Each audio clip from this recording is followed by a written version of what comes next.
Assalamualaikum. Welcome to yet another episode of Gupshup. My name is Yunus Khan and I'm not a cricketer. और मैं हूँ आपकी guest host सना कादर। और मैं हूँ आपकी क्यूट सी प्यारी सी छोटी सी होस्ट कायनात काज़मी। और मैं हूँ थोड़ी सी बड़ी डॉक्टर आफरा। ये दरमियानी। और मैं हूँ आपकी होस्ट उर्शिया हुसैन।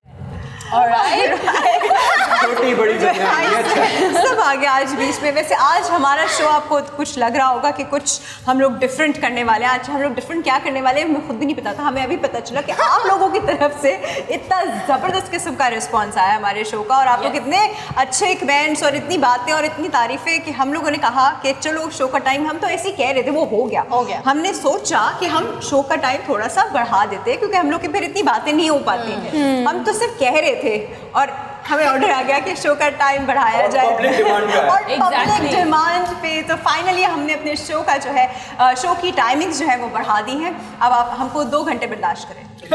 हम इसी के साथ साथ हम चाह रहे थे कि गपशप में ना वैसे तो हम लाफ्टर भी डालते हैं, सीरियस डिस्कशन भी करते हैं, लेकिन आप लोगों के लिए इससे ज़्यादा एनर्जी पैक और इससे ज़्यादा इंटरटेनर लाइक यू नो अब हमारे साथ होंगे कॉमेडियन भी और सिंगर भी।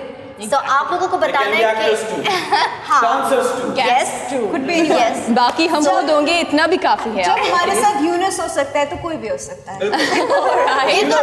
अच्छा, ये जो राफिया जी जो दिल से कहती है ना वो वाकई कुछ अनोखा ही होता है यूनुस के लिए।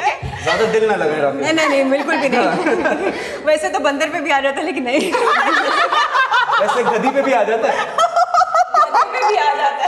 जी हम जू से निकलते हैं और ओके जी, मैं आज एक लेजेंड की बात करूंगी। बेसिकली वो मेरी इंडस्ट्री से ही है। सो उनका नाम है एंजीज। उनकी आज बर्थडे है, वो मेरे दिल के बहुत करीब हैं, तो उनको मैं आज छोटा सा एक जेस्चर पेश करना चाहूँगी। बेसिकली आज उनकी बर्थडे है, तो मेरे जितने भी सारे फैमिली मेम्बर्स हैं या मेरे यहाँ के कोलीग्स हैं, फैमिली है, बेसिकली सब उनको प्लीज़ हैप्पी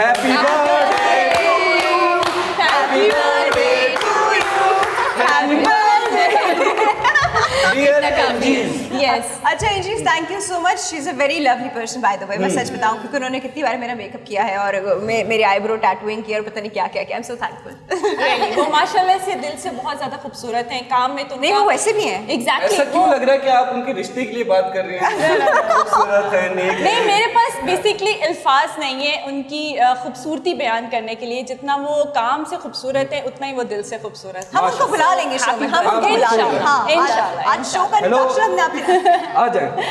अगर अभी हमने कहा होता ना कि प्रेसिडेंट ट्रम्प को मिलवाना है या बुलवाना है तो उनको भी कॉल कर देते। मैं कॉल करें यूनुस अभी उठाई नहीं, ब्लॉक कर दिया। हमें डोनाल्ड को कॉल किया। Yunus Khan speaking. Okay, wrong number. लेकिन आजकल वो वैसे ही बिजी है। आजकल वो वैसे ही बिजी है बहुत ज्यादा। वो अपने होटल में खुद सर्व कर रहे हैं। ओह यस, बड़ी बात है। एक्स प्रेसिडेंट होने के बाद आप कर रहे हैं। मुझे ऐसा लगता है कि फारिग इंसान को बैठना नहीं चाहिए, कुछ करते रहना चाहिए। तो क्या कर रही हैं आजकल? अच्छा देखो, टीवी पे जो भी है सर्विंग कर रही है, तो टीवी पे लोग टीआरपी के लिए करते हैं और जिस तरह कस्टमर सर्विसेज में ना वो फिर इस तरह के एफर्ट्स डालते हैं। अच्छा, कोई करे ना करे क्या क्या करते हो। इसी तरह डोनाल्ड डक जो है, वो बेचारे खुद अपने हाथों से। अच्छा, कोई करे ना करे, ट्रम्प तो जरूर करेगा। ये भी हकीकत है, जो कोई नहीं करता वही कर रहे होते हैं। उनको एक्टिंग का बहुत ज्यादा शौक है और अब हम इनके कुछ नए कारनामे देख रहे हैं। वेल डन ट्रम्प साहब, बेड़ा गर्क किया इन्होंने। मैं भी कह रही थी ना कि कॉल यूनुस करेंगे डोनाल्ड ट्रम्प को। मुझे लगता है अब कॉल राफिया जी को आएगी क्योंकि इन्होंने जो कहा है ना ट्रम्प I don't mind. अच्छा, न्यूज़ क्या है? What's the news? हाँ भाई, कौन किसकी पहली न्यूज़? अगर आप लोगों की इजाजत हो तो ओके, ये भी कर सकते हैं। हमने किया ऐसा ना, आप एम्बैरेस ना हो। हमने पहले भी ऐसे किया। हम ऐसे करते रहते हैं। उस दिन अंताक्षरी खेल रहे थे हम लोग। चलिए जी, ये करते हैं, देखते हैं कौन पहले आता है। सीरियसली चलिए 1 2 3। मैं निकल गया। आप लोग की बारी। जल्दी करें। 1 2 3। आप निकल गए। जल्दी कायनात निकल गई। आइए फुगन की पुगाई दे। बस दोनों जीत गया। आप दोनों रह गए। अब आप टॉस करने से रहे आप। चले ठीक है, पहली मैं स्टोरी जो है वो आज लेकर आई हूँ। मेरी एक छोटी सी रिसर्च है। मैं बयान करने से पहले ही तमाम लोगों को कहूँगी अगर इसमें थोड़ी सी भी कोताही हुई हो तो आप लोगों के अभी से ही मैं माजरत कर लेती हूँ। एक छोटी सी रिसर्च मैंने की, उसके मुताबिक जो है अफसोस के साथ मुझे ये कहना पड़ रहा है कि अभी जो 2020 में जब लॉकडाउन था और जब बहुत ज़्यादा जो है वो ख़तरनाक लॉकडाउन था जिसमें सबसे ज़्यादा तालीमी इदारे जो है उनको नुकसान पहुंचा। सबसे बड़ी बात ये थी, हमें ऐसा लग रहा था कि कहीं ना कहीं हम बहुत ज़्यादा रिकवर कर गए हैं और जो तालीमी निज़ाम जो एक रह गया था वो अब जो है वो बहाल हो गया है। लेकिन जब मैंने रिसर्च की और जब यूएनओ के इदारे ने जो है वो हमारे सामने एक छोटी सी तहकीक जो है वो सामने लाई कि यूनिसेफ के मुताबिक जो है वो अभी जब लॉकडाउन हुआ है उसमें हालिया लॉकडाउन के बाद पाकिस्तान जो है वो उन ममालिक में शामिल हुआ है जो कि 23% एजुकेशन सिस्टम में पीछे चले गए हैं और चले गए। तो मुझे सबसे ज़्यादा अफसोस यही हुआ कि हम इतना कोशिश करें कि हम जो है वो तमाम तर इस पूरे जो है वो क्राइटेरिया से बाहर निकले, लेकिन जब ये नई रिसर्च सामने आई यूनिसेफ की उसमें हमें पता चला कि पाकिस्तान, श्रीलंका और मालदीव जो है वो 23% जो है और ज़्यादा तालीमी निज़ाम में पीछे चले गए। श्रीलंका तो हमेशा काफ़ी आगे होता है, लेकिन अब इस बार जो है वो नई रिसर्च के मुताबिक ये तीन ऐसे मुल्क हैं जो और ज़्यादा पीछे चले गए हैं। 23% एक बहुत बड़ा अमाउंट होता है, बहुत बड़ा amount. What is the reason? Reason basically ये है कि देखिए हमारे यहाँ पर जो यूनिसेफ के मुताबिक भी रीज़न सामने आया वो ये आया है कि हमारे यहाँ पर बहुत सारे गवर्नमेंट जो है ख़ास तौर पर ऐसे स्कूल्स जिनमें जो बच्चे तालीमी निज़ाम को अफोर्ड नहीं कर सकते, तालीम को अफोर्ड नहीं कर सकते, लेकिन जो ये ऑनलाइन सिस्टम का जब निज़ाम आया था उसमें ज़ाहिर सी बात है तमाम तर वो लोग जो कि जिनके पेरेंट्स पढ़े लिखे हैं उनको तो पता था कि किस तरह से जो है वो ऑनलाइन सिस्टम को लेकर चलना है, लेकिन जो गवर्नमेंट स्कूल्स थे उसमें तो उस तरह से नहीं कर रहे थे। मतलब उसमें बिल्कुल भी जो है वो तालीमी निज़ाम की जो सहूलियात जो मैसर होती है वो बिल्कुल भी मैसर नहीं थी उन लोगों को, तो उनके पास बेसिक एक इंटरनेट डिवाइस तक नहीं था। And that's really bad. मतलब उनके पास अच्छा मैं एक इंटरनेट डिवाइस की ना होने की वजह से ये हुआ है। क्लैरिटी मुझे चाहिए कि आप कह रही हैं कि तालीम का मयार पीछे गया है या जो स्टूडेंट्स हैं वो पीछे गए? No no no, it's not about students. मैं कह रही हूँ तालीम का जो एक मयार होता है ना वो पूरा ही पीछे चला गया। हम जैसे कि पाकिस्तान, श्रीलंका एंड मालदीव 23% जो है तालीमी निज़ाम में पीछे जा चुके हैं। अच्छा मैं एक बात बताऊं, यूनिसेफ की डेफिनेशन के अकॉर्डिंग ये जो लिटरेसी रेट डिफाइन करते हैं ये कैसे करते हैं? वो कहते हैं लिटरेसी रेट में हर वो इंसान आता है जो अपना नाम लिख सके, और पाकिस्तान के लिटरेसी रेट में ऐसे बहुत सारी हमारी पॉपुलेशन थी जो सिर्फ अपना नाम लिख सकती थी। तो मैं सोच रही हूँ अगर ये 23% पीछे चला गया है तो where we are standing right now? Exactly, You're standing nowhere. No, we must be standing. अच्छा, लेकिन सबसे बड़ी बात जो मुझे भी इस रिसर्च के दौरान नज़र आई वो ये थी कि हमारे यहाँ पर स्टार्ट से ही, मतलब आप सबको भी ये बात पता है, जो हमारे नाज़रीन हमें देख रहे हैं उनको भी ये बात पता है कि हम हमेशा एक ऐसी कंट्री में रहते हैं जहाँ पर तालीम का निज़ाम दो अलग अलग जगहों पर मुश्तमिल है। मतलब एक आते हैं प्राइवेट सेक्टर्स, एक गवर्नमेंट सेक्टर। हम प्राइवेट सेक्टर्स को तो जानते हैं कि इस तरह से उसमें एजुकेशन हो रही होती है, जो बच्चे हैं उनको तमाम तर लॉकडाउन में कोर्स प्रोवाइड किए गए, ऑनलाइन की जो वेबसाइट्स थी उनमें वो लोग जाकर तमाम चीज़ें देख रहे थे। लेकिन जो गवर्नमेंट थे उसमें बहुत ज़्यादा इस तरह के स्कूल सामने आए जिन्होंने इन 2 सालों में तालीम को कुछ नहीं देखा। सनम सॉरी टू इंटरप्ट यू, लेकिन मैं आपकी ये जो बात आपने की है, मैं बहुत सारे ऐसे लोगों को जानती हूँ जिनके प्राइवेट स्कूल्स हैं, अगर उन्होंने ये प्रोवाइड करके दी भी हैं सहूलतें तो वो सिर्फ फीस की वजह से। हाँ, ये तो हकीकत है, ये सिर्फ चीज़ें फीस की वजह से। और गवर्नमेंट स्कूल का भी हमें पता है कि वहाँ पे गरीब बच्चे जाते हैं, पढ़ते हैं, जिनके माँ बाप कंप्यूटर लाएगा, बिल्कुल बिल्कुल, जिनके माँ बाप दिहाड़ी पेशा जो लोग होते हैं, मेहनत मजदूरी करते हैं, तो वो नहीं ये चीज़ें मैसर उनको इसलिए नहीं है क्योंकि वो फीस नहीं दे रहे हैं, क्योंकि गवर्नमेंट स्कूल का तो आई एम सॉरी, लेकिन अगर आप पाकिस्तान में गवर्नमेंट स्कूल का निज़ाम देख लें तो आपको हैरत होगी कि बच्चों के लिए बैठने के लिए चेयर्स नहीं, मतलब आप उनको क्या बेसिक क्या सिखा रहे हैं, क्या सिखा रहे हैं? एक बच्चे को नीचे बिठाया हुआ है आपने और अजीब चलो कायनात, इसका भी मसला नहीं है, आपको कहीं से भी तालीम मिले तो आप नीचे बैठकर भी पढ़ लेंगे, बिल्कुल पढ़ना चाहिए, टीचर्स अगर ना हो बिल्कुल पढ़ना चाहिए, लेकिन अगर टीचर कहे कि मटर छीलो, हाँ, क्लास में बिठा के बच्चों को, बहुत सारे ऐसे स्कूल्स हैं जिस पर काफ़ी न्यूज़ एंकर्स ने शोज़ भी किए हैं और काफ़ी लोगों ने जाके स्कूल्स का हाल दिखाया, तो आप हिल जाओगे कि क्या ये फ्यूचर है? वो होम इकोनॉमिक्स की क्लास होगी ना कि मटर अच्छा, मैं भी यही कह रही थी ना, मटर छीलने में क्यों प्रॉब्लम? नहीं देखो रिसेंटली ना एक बहुत बड़ा एक टेस्ट हुआ था और मैं उसकी एग्जैक्ट फिगर भूल गई हूँ, लेकिन पूरे सिंध के टीचर्स बैठे थे उसमें और उनका एग्जाम हुआ था। और अच्छा, you kind of know that, और उनके एग्जाम के बाद पता चला कि ये teachers they need to study themselves, कैसे पढ़ाते हैं। एग्जैक्टली, बिल्कुल एक टीचर था जो सिंध में इसी केस में कोई 16 स्कूल्स में अपॉइंटेड था एज अ टीचर और ज़्यादा एक भी नहीं था। गवर्नमेंट स्कूल की एक डॉक्यूमेंट्री का निकाला था कि उसमें भैंसे सिंध में मेजॉरिटी सिंध के गवर्नमेंट स्कूल्स में वहाँ पे भैंसे बंदी हुई है, उनका हक है वहाँ पे पूरा कैटल लाइफ चल रही है, प्लस वो Farming हो रही है। एक बड़ा वीडियो वायरल भी होती है, अगर आपने देखा होगा, गवर्नमेंट स्कूल के बच्चे से पूछते हैं, लिख दिया CAT, हाँ बिल्कुल, और उससे पूछा कि ये क्या लिखा हुआ है, तो उसने प्रोनाउंस किया CAT। तो जो न्यूज़ का बिल्कुल ऐसा ही रिपोर्टर थी उसने कहा कि इसका क्या बना होती है CAT डॉगी। तो हाँ, मतलब वो वाली चीज़ है कि हमारा इंग्लिश तो वैसे ही लोगों के लिए एक वो होता है कि यार एक कोई तूफान है कि हम नहीं कर सकते, उर्दू भी खराब है लोगों उर्दू भी खराब। अच्छा, ब्रेक। अच्छा, ये सबसे बड़ा मसला लगता है एक और मसला है कि उर्दू क्यों खराब होती है। मसले बहुत सारे, लेकिन ब्रेक पे चलते हैं। मसले बहुत सारे, ब्रेक पे चलते हैं, और ब्रेक के आने के बाद मुझे भी शेयर करना है, लेकिन चलते एक छोटे से ब्रेक पर, और आप कहीं मत जाएगा, हम जल्दी से जाएंगे और जल्दी से आएंगे।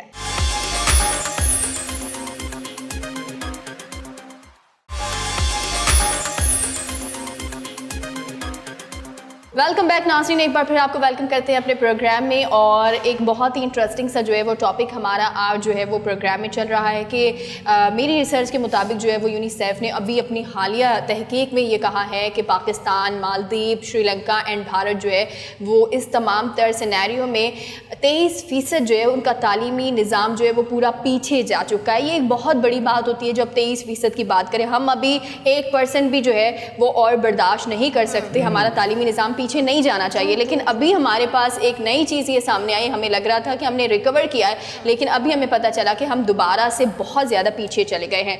कायनात कुछ कहना चाह रही थी। बिल्कुल, मैं ये कहूँगी सना, आपने जो बात की एजुकेशन सिस्टम की, हर तरह से कोई भी हम टॉपिक डिस्कस करते हैं तो हम चाहते हैं कि जितना हमसे हो सके शो के लाइक टाइमिंग के हिसाब से तो हम अपना इनपुट डालें, हम डिस्कस करें। अब जितने भी माएँ, ख़ास तौर पे मैं ये माँ बाप से कहना चाहती हूँ कि जितने भी माँ बाप देख रहे हैं, मैं ये बात ज़रूर अपनी बीइंग अ होस्ट, या आप कह सकते हैं कि ये मेरा फ़र्ज़ है कि मैं ये बात आपसे शेयर करूँ। राफिया जी, मुझे आपकी इस पर राय भी चाहिए होगी, क्योंकि आप हम सब में आप मदर हैं, ठीक है? आप अपने बच्चों को क्या चाहती हैं कि मेरे बच्चों को अगर मैं किसी स्कूल में डालूं, टीचर्स वगैरह, क्योंकि अक्सर क्या होता है कि हम बड़े स्कूल के टाइटल देख के बड़ा इम्प्रेस होते हैं कि ये नाम नहीं ले सकती, फ़ला स्कूल। मैंने एक न्यूज़ सुनी थी, अब मुझे कंट्री का नाम एग्जैक्ट याद नहीं है, लेकिन उसमें ये था कि टीचर का पहले ना स्कूल सिस्टम में टीचर के इंटरव्यूज़ होते थे, ठीक है, ऑडिशन इंटरव्यूज़ होते थे। उसमें अगर कोई टीचर एक्सट्रीमिस्ट, रेसिस्ट होता था तो वो उनको नहीं लेते थे, कहते थे नहीं, दैट्स ट्रू। वो उनका फॉर्म फिल होता था। तो मुझे ऐसा लगता है कि एक टीचर अगर खुद रेसिस्ट है तो वो बच्चे को किस तरह से मतलब अच्छी तरबियत उसकी कर सकते हैं, क्योंकि मुझे पता है कि माँ बाप का बहुत हक होता है, लेकिन हमारे बच्चे स्कूल में एक टाइम गुजारते हैं, उनकी एक बेस बनती है। सो राफिया जी, मैं ये जानना चाहती थी, क्योंकि हम सिस्टम की बात तो कर रहे हैं, लेकिन हमारे यहाँ पर पाकिस्तान में शायद एक सबसे मुझे ऐसा लगता है कि इतने टीचर्स एजुकेटेड नहीं हैं, और सबके जो पॉइंट ऑफ व्यूज़ हैं, लिटरली वो पॉइंट ऑफ व्यू कहीं ना कहीं जाके वो जो बच्चों से डिबेट करते हैं, डिस्कस करते हैं, तो ऐसा सामने आता है कि वो बहुत रेसिस्ट हैं या बहुत एक्सट्रीमिस्ट। अच्छा कायनात, में एक पॉइंट पहले ऐड करना चाहूँगी। रिलीजन को पॉइंट नहीं कर रही, आई एम सॉरी, लेकिन किसी रिलीजन को पॉइंट नहीं कर रही। अच्छा, एक पॉइंट में डालना चाहूँगी, बहुत सारे ऐसे टीचर्स होते हैं जो कि सिर्फ अपना मूड फ्रेश करने के लिए भी बच्चों की कुटाई कर रहे होते हैं। एक ये भी बहुत ज़्यादा है, हाँ, हम लोग अपनी फ्रस्ट्रेशन निकाल रहे होते हैं। हम लोग अच्छा स्कूल किसको कहते हैं? अच्छा स्कूल वो होता है जहाँ टीचर्स क्वालिफाइड होते हैं, जहाँ पे टीचर्स का एक आपको क्वालिफिकेशन सिस्टम पता होता है कि वो इसलिए नहीं आए क्योंकि उनको कोई और जॉब नहीं मिल रही थी। हमारे यहाँ टीचर्स क्यों बनते हैं? क्योंकि कहीं और जॉब नहीं मिली थी, शादी होने वाली है 6 महीने में, 6 महीने क्या करूँगी, मैं ये कर लेती हूँ। हमारे यहाँ टीचर्स ऐसे बनते हैं लोग, ठीक है? फारिग टाइम था, वेकेशन थी, तो मैंने कहा टीचिंग कर लेती हूँ, थोड़े पैसे कमा लेंगे, ठीक है? तो हमारे यहाँ टीचर्स इस हिसाब से बनते हैं। आप अच्छे स्कूल को हम वो कहते हैं स्कूल जिसमें टीचर्स जो हैं वो बाकायदा क्वालिफाइड हों, उनके पास एजुकेशन देने की डिग्री हो, उनके पास उस सब्जेक्ट रिलेटेड डिग्री हो जिस पर वो पढ़ा रहे हैं। अब मैथ्स का टीचर एकदम से आपको उर्दू तो नहीं पढ़ा सकता ना, नहीं पढ़ा सकता, कभी भी नहीं पढ़ा सकता। एग्जैक्टली। तो हम अब मैं जाऊँगी, मैं टीचर नहीं हूँ, मैं कहूँगी अब मैं तो सारे सब्जेक्ट्स पढ़ा लूँगी, क्योंकि मैं तो घरेलू सारे तरह सब्जेक्ट्स पढ़ा लूँगी, बट मैं एक्सपर्ट तो नहीं हूँ ना, I am not the teacher. See this is the difference. अच्छे स्कूल आप खुद ढूंढा करें, अच्छे स्कूल बहुत सारे हैं, बट इट्स जस्ट दैट के उनकी फीसेस बहुत है। और टीचर की पर्सनालिटी, राफिया जी सवाल मेरा ये था, टीचर्स की पर्सनालिटी, उनका मेंटल लेवल और सारा। I want to add one thing, internationally जब आप टीचर बनना चाहते हैं ना तो आपकी ट्रेनिंग होती है। यहाँ पे नहीं होती। यहाँ पे मेजॉरिटी में एक ऑब्जर्वेशन है कि बहुत सारी ख़वातीन शादी के बाद अगर जॉब करना चाहती हैं तो वो टीचर हो जाती है पास ही मोहल्ले में, स्कूल में। एक जिस स्कूल में बच्चे जा रहे हैं, हाँ, यहाँ भी होता है। दूसरा कहना आपने कहा कि वो टीचर की पर्सनालिटी पे एक बच्चे पे क्या इम्पैक्ट होता है। यूजुअली ये होता है कि जो भी टीचर होता है, जो अगर स्टूडेंट का फेवरेट हो तो उसकी पर्सनालिटी कहीं ना कहीं उस बच्चे का हिस्सा बन जाती है। ये पॉजिटिव भी हो सकता है, नेगेटिव भी हो सकता है। अगर कोई बंदा है, जैसे फॉर एग्जांपल, ये मैं सिर्फ टीचर्स का नहीं कह रहा हूँ, स्टूडेंट की साइड से बताता हूँ कि अगर कोई नॉन मुस्लिम या कोई ऐसा एक स्कूल में आ जाता है तो वो भी उस जो बच्चे वो हैरास कर रहे होते हैं टीचर को। ऐसा नहीं है, it's a two way street. Plus जो टीचर्स हैं जो हमारे यहाँ, अगर हम गवर्नमेंट स्कूल की बात करते हैं, दे आर नॉट क्वालिफाइड। मतलब बहुत सारे, मैं मेजॉरिटी की बात कर रहा हूँ, वो ऐसा नहीं है। प्राइवेट सेक्टर में क्या है, क्योंकि फीसें ज़्यादा हैं, जो पढ़े लिखे लोग हैं और उनके पीछे एक्सपीरियंस भी होता है। किसी भी अच्छे स्कूल में अगर एज अ टीचर को अप्लाई करता है तो उससे पीछे लिखा होता है कि एटलीस्ट 2 to 3 ईयर्स का एक्सपीरियंस हो टीचिंग का। और एक और मैं आपको मजे की बात बताता हूँ, स्कैम है। टीचर्स क्या करते हैं, मैं फॉर एग्जाम्पल मैं एक टीचर हूँ, मैंने इनके स्कूल में पढ़ाया, मैंने 2 महीने पढ़ाया, मैं इनके पास चला गया, राफिया जी वाले के स्कूल में। मैं यहाँ पे 6 महीने का एक्सपीरियंस दिखाया। फिर मैं गया कायनात के पास, मैंने तो 1 साल का एक्सपीरियंस दिखाया। क्योंकि स्कूल आपस में कंपटीशन है, वो चेक नहीं करते, क्योंकि ईगो इश्यूज भी हैं। तो एक जो टीचर है जिसका एक्सपीरियंस ही 3 महीने का पढ़ाने का है, उसका ऑन पेपर एक्सपीरियंस 3 साल का है। तो ये भी एक स्कैम करते हैं टीचर्स। अच्छा, मुझे लगता है टीचर्स का एक बाकायदा एटीट्यूड होता है। देखो, वो टीचर कभी से तो शुरू करेगा ना, जब वो बिल्कुल भी जीरो एक्सपीरियंस का, कहीं से तो शुरू करेगा ना। टीचर का एटीट्यूड होता है जो आपका एप्टीट्यूड टेस्ट बताता है, जो आपका इंटरव्यू बताता है कि this person is qualified enough to be teacher. उसमें अब आपने एमएट किया है, बहुत अच्छी बात है, लेकिन अगर आप उसके साथ हार्श हैं, आप गुस्से वाले हैं, आपका बिहेवियर अजीब है, तो आप क्या टीचर बनेंगे? नहीं टीचर बन सकते आप। बट द पॉइंट इज कि अभी जो रिसर्च आई है उसमें ये टीचर्स पर पॉइंट ऑफ व्यू मेरे ख्याल से हमें थोड़ा सा करना चाहिए, लेकिन इतना नहीं करना चाहिए।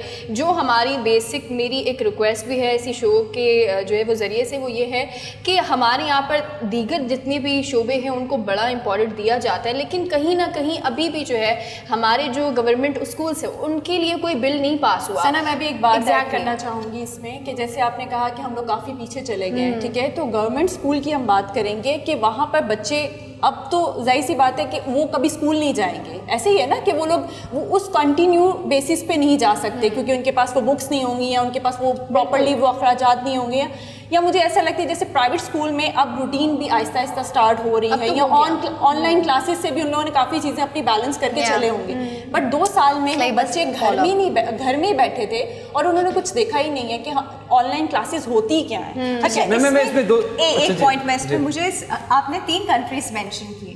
अच्छा, अगर हम सोशो इकोनॉमिक वाइज बात करें कंट्रीज की, तो पाकिस्तान का सोशो इकोनॉमिक काफ़ी कंट्रीज से बेटर है, ठीक है। अब हम बच्चों की बात करते हैं कि ठीक है, वो उनके पेरेंट्स नहीं कर सकते थे, ऑनलाइन का उनका कोई सिस्टम नहीं था, उनके तो टीचर क्लास में नहीं आता, ऑनलाइन क्या खाब पढ़ाएगा, ठीक है, हम ये बात कर रहे थे। तो इसी तरह का अगर हम अपने नेबर्स में भी देखें, हम बांग्लादेश में देखें, हम इंडिया में देखें, तो वहाँ पे बहुत प्रॉफिट चाहिए, वहाँ पे भी बहुत, लेकिन वहाँ पर भी सेम यही इशू आया है भारत में, श्रीलंका में, मालदीव में। एक चीज बताना चाह रहा हूँ, सेम नहीं, you mentioned 3 countries, 23 I got ये 23% वो पीछे गए हैं आई सेट, लेकिन जो कंट्रीज साउथ एशियन, राफी जी साउथ एशियन, मैं इसमें 2 चीज़ें ऐड करना चाहता हूँ। एक मेरा दोस्त है, बहुत क्लोज फ्रेंड है, वो गवर्नमेंट उसकी जॉब लगी as a teacher 17th grade pay. वो एक गया है दूसरे शहर में, मैं नाम नहीं लूँगा कौन सी गवर्नमेंट, ये भी नहीं ले रहा। तो वो फाइन आर्टिस्ट है, वो फाइन आर्टिस्ट जो आर्ट का है ना, वो art teacher as a hire हुआ है, बट वो वहाँ पे जाके इस्लामियत पढ़ा रहा है, उर्दू पढ़ा रहा है। ये भी एक इशू है। दूसरा, साउथ एशिया का क्या इशू है, ये ऑनलाइन क्लासेस है, बिकॉज इंटरनेशनली लोगों के पास बिजलियाँ नहीं जाती है, यहाँ पे कनेक्शंस डाउन नहीं होते। जो अगर ऑनलाइन क्लास हो रही है, यहाँ पे ऑनलाइन क्लास एक बच्चा बैठा हुआ है, उसकी लाइट चली गई तो वो क्या कर सकता है? जनरेटर भी स्टार्ट होने में, अगर बर्गर फैमिली का है, जनरेटर स्टार्ट होने में 10 सेकंड लगेंगे ना, वो तो मिस हो गया। और अगर हमारे यहाँ जो पॉपुलेशन है मिडिल क्लास की ज्यादा है as compare to upper class और लोअर क्लास, तो वो वहाँ पे है इशूज। तो यूनुस, ऐसे जो टीचर्स होते हैं वो कैसे, उनको कैसे कोई अपॉइंट कर लेता है? मतलब क्या कोई पर्ची सिस्टम है, क्या है? मतलब मैं ये जानना चाहती हूँ कि जो इंसान, मेरी खाला की बेटी की दोस्त हो ना, मैं आपको एक बड़ी मजे की बात बताता हूँ। जो गवर्नमेंट सेक्टर है ना, अभी भी क्या है, यहाँ पे जो गवर्नमेंट एम्प्लॉयज है, जैसे फॉर एग्जाम्पल 100 चाहिए मुझे पूरे डिस्ट्रिक्ट में, मैं 70 या 80 हायर किए गए, तो वो जो 20 लोगों का काम है वो भी डिवाइड कर दिया 80 लोगों में। ये भी है। अब कुछ गवर्नमेंट स्कूल्स अच्छे हैं, कुछ गवर्नमेंट स्कूल्स बहुत बुरे हैं इस मामले में। लेकिन सारी एक चीज़ आ जाती है कि एक स्टूडेंट, हमारी जो एजुकेशन है वो पीछे इसलिए भी गई है, बहुत सारे लोगों ने अपने बच्चों से निकाल दिया, स्कूल से निकाल दिया कि वो अफोर्ड ही नहीं कर सकते। पहली बात लॉकडाउन में। सेकेंडली जो अफोर्ड कर रहे हैं उनके साथ भी तो इश्यूज हैं। आपकी बिजली जा रही है, आपका नेटवर्क डाउन है, और एक घर में 5 बच्चे हैं, कहाँ से? छोटे छोटे बच्चे हैं। आप मोबाइल कहाँ से लाओगे, लैपटॉप कहाँ से लाओगे, आप कैसे अफोर्ड करोगे? एक अपर मिडिल क्लास बंदे के लिए भी थोड़ा सा मुश्किल हो जाता है कि 5-6 लैपटॉप्स लाना बच्चों के लिए। That is my. अच्छा, व्हाट यू थिंक? मैं एक सवाल देना चाहूंगी, बात से ऐड करना चाहूंगी। जैसे कि हमने देखा है कि गवर्नमेंट स्कूल की बात आती है तो गवर्नमेंट भी तो हमें सपोर्ट करती है ना उस स्कूल के लिए, या ऐसा नहीं है? तो वो सपोर्ट करती है कि लेट सपोज आपने एक क्लास बनानी है, क्लास के अंदर क्या चीज़ें चाहिए होती है, टेबल्स, चेयर्स, फैन, या कुछ जो भी बेसिक चीज़ें होती हैं, वो सारी चीज़ें चाहिए होती है, तो वो पैसा कहाँ जाता है? तो गवर्नमेंट तो सपोर्ट कर रही है ना। टीचर है मेरे ऐसे बहुत सारे जानने वाले हैं, उनका नाम नहीं लूंगा, बुरा मान जाएंगे। वो जाते हैं, हाजिरी लगाते हैं और बच्चों को बोलते हैं ट्यूशन में आ जाना। एग्जैक्टली, उन बच्चों को भी पता होता है। उनको वहां से भी एक तरह से दिहाड़ी लगा रहे हैं। एग्जैक्टली, क्या आपने अटेंडेंस लगाई, बैठे हुए होंगे स्कूल में, क्योंकि सुबह 7 से 1 बजे तक फ्री हैं, और अगर 1 बजे के बाद ट्यूशन पढ़ा, ट्यूशन में नहीं आया तो मैं फेल कर दूंगा। ये भी होता है। अच्छा, ब्लैकमेलिंग भी है, बहुत सीरियस इशू है। मुझे एक जोक याद आया है कि वाह वाह कायनात, क्या बात है कायनात में। वो है ब्रेक पे जाने से पहले एक जोक मुझे याद आया कि लाइक सिंध गवर्नमेंट के लिए था कि सिंध गवर्नमेंट ने तय कर लिया है, अनिल कपूर, सिंध गवर्नमेंट के अनिल कपूर ने तय कर लिया कि स्कूल तक कयामत तक बंद रहेंगे और कयामत के रोज सबका हिसाब होगा। तो जाते एक छोटे से ब्रेक। अच्छा, मैं चली जाऊँ ब्रेक पे, क्योंकि ब्रेक के बाद ये जंप मार के वहाँ से भाग जाती है, तो हम चलते हैं एक छोटे से ब्रेक की तरफ। लेकिन ब्रेक के बाद एक छोटा सा सरप्राइज आप लोगों के लिए कि हमने शो का फॉर्मेट चेंज किया है, तो इस वजह से हमारे पास आज एक गेस्ट मौजूद है। He is a singer, he is an amazing singer. उनसे भी मिलवाएंगे, इंटरटेन भी होंगे और हमारी गपशप तो चलती रहेगी। Will be right back.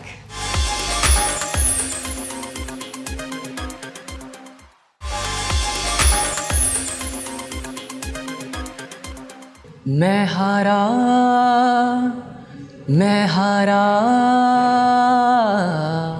जैसे टूटा हुआ हो सितारा, ये आहें बस ये आंसू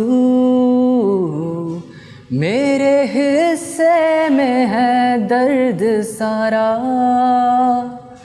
सपने आंसू बन के सब मेरे हो गए हो, तूने मेरे जाना कभी नहीं जाना, इश्क मेरा दर्द मेरा ओ,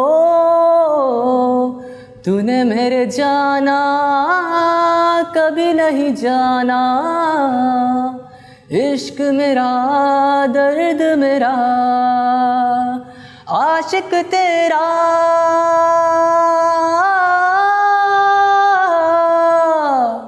भीड़ में खोया रहता है, जाने जहां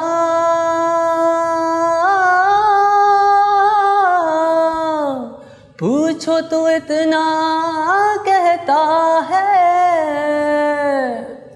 क्या हुआ अगर जिंदगी जरा भूल सी गई, सोचो तो जरा जंगलों में भी रास्ते तो हैं, हमें भी कोई मिल ही जाएगा। चलो तो सही, चलो तो सही, एतबार भी आ ही जाएगा। मिलो तो सही, रास्ता कोई मिल ही जाएगा। चलो तो सही, चलो तो सही, एतबार भी आ ही जाएगा। वाह, that's really amazing. Welcome back. अगर आपको लग रहा हो कि मैं गा रहा था, मैं नहीं गा रहा था। हमारे पास एक स्पेशल परफॉर्मर, आपने परफॉर्मेंस देखी, a fantastic performance, Syed Khurram Ali. Syed Khurram Ali, क्या हाल है? अल्हम्दुलिल्लाह, आप सुनाएं। मैं फिट फाट, क्या हो रहा है? बस यहाँ पे थोड़ी शुगर मेला लगा के रखा हुआ है। अच्छा, एक मुझे खुरम से एक बात पूछनी है। जी पूछे। खुरम, ये जो आपने गाने का सोचा जी। और आपने उसको प्रोफेशनली लेने का सोचा था कि हर कोई गाता ज़रूर है, हम सब गाते हैं, बाथरूम में गाते हैं, कमरों में गाते हैं, घर पे गाते हैं, शो में भी बट गाते हम लोग ये नहीं सोचते कि हम कहीं आके परफॉर्म करें ना। बिल्कुल। तो ये वाली जो आपने ये जो डिसीजन लिया कि मैं कहीं जाके परफॉर्म करूँगा और अब मैं जो इसको जो पब्लिकली लाना है, तो वो कैसे किया? मेरे हिसाब से तो हर सिंगर बाथरूम से ही बन के निकलता है, वहीं पे उसकी ट्रेनिंग होती है जो कि वो खुद अपने हिसाब से अपने आप को थोड़ा ग्रूम करता है, अपनी आवाज़ पे वर्क करता है। उसके बाद फिर दोस्त आपको इनकरेज करते हैं कि यार नहीं, you should Singh. I am sorry, लेकिन मुझे कहना नहीं चाहिए, लेकिन मुझे लगता है तमाम तो जो इंस्टीट्यूट है जो कि सिंगिंग सिखाते हैं उनको बंद कर देना चाहिए, क्योंकि अब बाथरूम में अगर इतनी अच्छी सिंगिंग जैसे ये कह रहे हैं, अगर नहीं, मुझे बन वाह लेता है उस इंस्टीट्यूट में हर क्लासरूम को बाथरूम बना देते हैं, है ना? मजे की बात ये है कि घर में ही टैलेंट होता है, बट हम लोग नहीं जज कर पाते। बट देखिए ना, आप इनकी एज भी तो देखिए, कितनी छोटी एज से इन्होंने सिंगिंग स्टार्ट की है। मुझे नहीं लगता हार्डली कोई 2 साल या 3 साल में परफेक्टली सिंगर बन मुझे मेरा सवाल ये है, मेरा असल बाथरूम का है। मेरा एक सवाल है। देखें, आपने बोला आपके दोस्तों ने इंकरेज किया, सही खुरम? जी बिल्कुल। तो क्या आपने बाथरूम में अपना कॉन्सर्ट किया था जिससे दोस्त नहीं, मेरे दोस्त मेरे घर पे स्टे करने आए हुए थे, Confidence आ गया। तब उन्होंने मेरी आवाज़ सुनी बाथरूम के अंदर। उसको तो बोलने दीजिए खवातीन, एक मर्द पे जुल्म काफी नहीं था, क्या अब उस पे भी मैंने कर तो रही बोला ही है? नहीं। जी बताएं खुरम।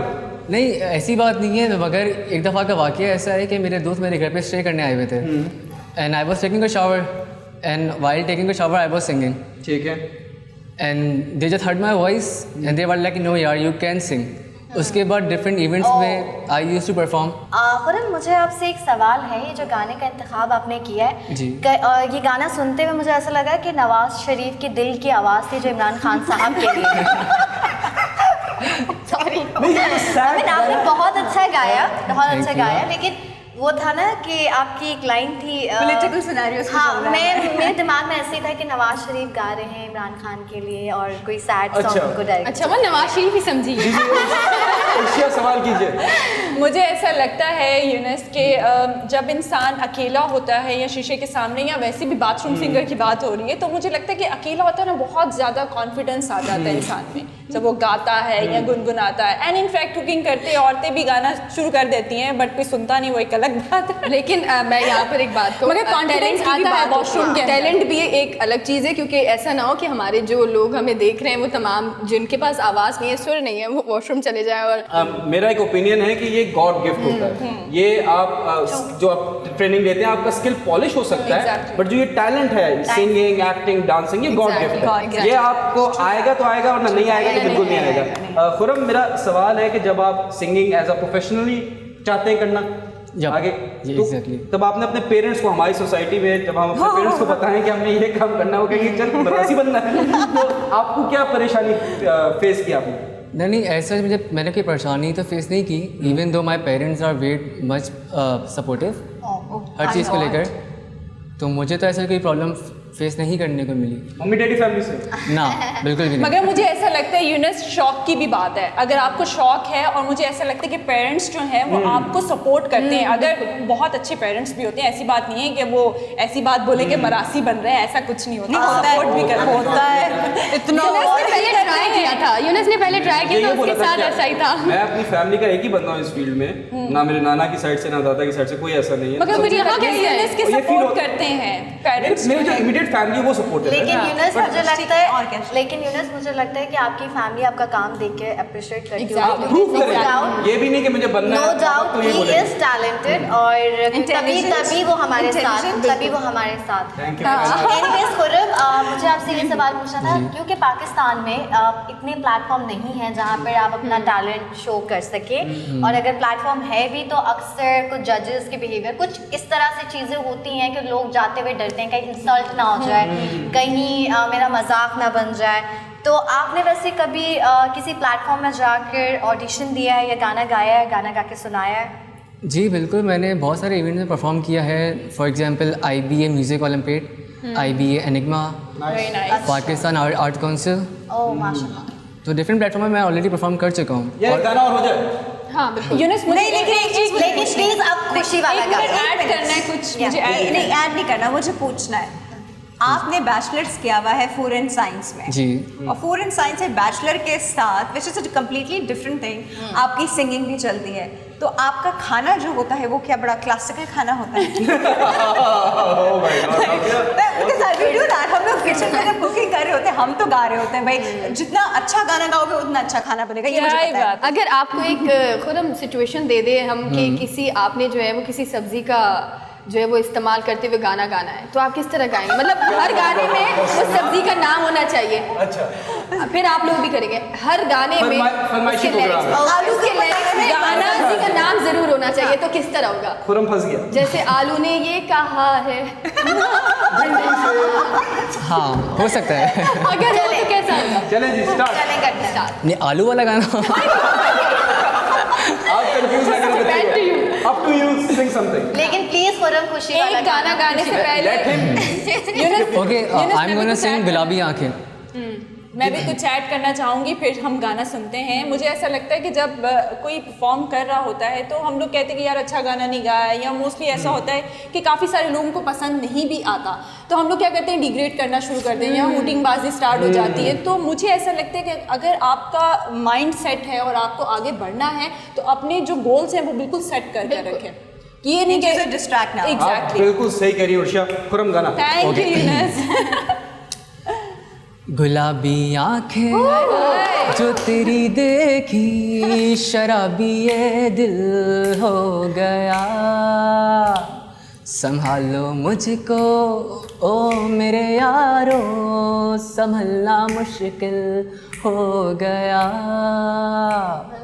दिल में मेरे ख्वाब तेरे, तस्वीरें जैसे हो दीवार पे, तुझ पे फिदा मैं क्यों हुआ, आता है गुस्सा मुझे प्यार पे, मैं लुट गया मान के दिल का कहा, मैं कहीं का ना रहा, क्या कहूँ मैं दिलरुबा, हुआ ये जादू तेरी आँखों का, ये मेरा कातिल हो गया, गुलाबी आँखें जो तेरी देखी, शराबी ये दिल हो गया। क्या बात। वाह, और परफॉर्मेंस। खुरम, जल्दी से एक सवाल का जवाब दो। ऐसा तो नहीं हुआ किसी लड़की ने तुम्हारा दिल तोड़ा उसके बाद तुमने डिसाइड किया मैं सिंगर बनूंगा? नहीं, ये दिल अभी इतना कमज़ोर नहीं है कि अभी तोड़ दिया। अच्छा, नहीं, कमजोर दिल वाले हजरात मोहब्बत करते भी नहीं है। एग्जैक्टली। यही बात। वाह। ये है हमारी मुझे ऐसा लगता है कि उम्र भी नहीं है अभी। खैर यहाँ पर जो है वो ब्रेक का वक्त है। पहले खुरम को कहते हैं, Khurram thank you so much for coming और हमको एंटरटेन करने का और सब लोगों को एंटरटेन करने का। We really loved it, wish you best of luck. इंशाल्लाह तुम बहुत आगे जाओगे, इसको थोड़ा सीखोगे भी, जितना सीखते जाओगे उतना तुम इम्प्रूव करते जाओगे और एक वक्त आएगा कि जिस तरह हम अभी आतिफ असलम का कॉन्सर्ट अटेंड करने जाते हैं, हम फिर खुरम अली का कॉन्सर्ट अटेंड करने जाएंगे फ्री पासेस के चक्कर में तो हम कुछ भी कर लेते हैं। एनीवे जी, अगर आप भी अपना टैलेंट हमें दिखाना चाहते हैं, आप में भी कोई ऐसी चीज़ है, कोई ऐसा टैलेंट है, तो आप भी हमारे प्रोग्राम का पार्ट बन सकते हैं। जिस तरह आज खुरम हमारे साथ शामिल है, क्या पता कल आप हो। आप हमको मेल कर दीजिए, ईमेल कर दीजिए, ईमेल तो नहीं करते अब हम लोग, ईमेल कर दीजिए। आप हमारे वीडियोस पे आके आप वहाँ पे कमेंट कीजिए, हम आपको खुद ही कांटेक्ट कर लेंगे। लेकिन अगर आपका टैलेंट है तो उसको छुपा के नहीं रखिएगा। There is a short break, will be right back.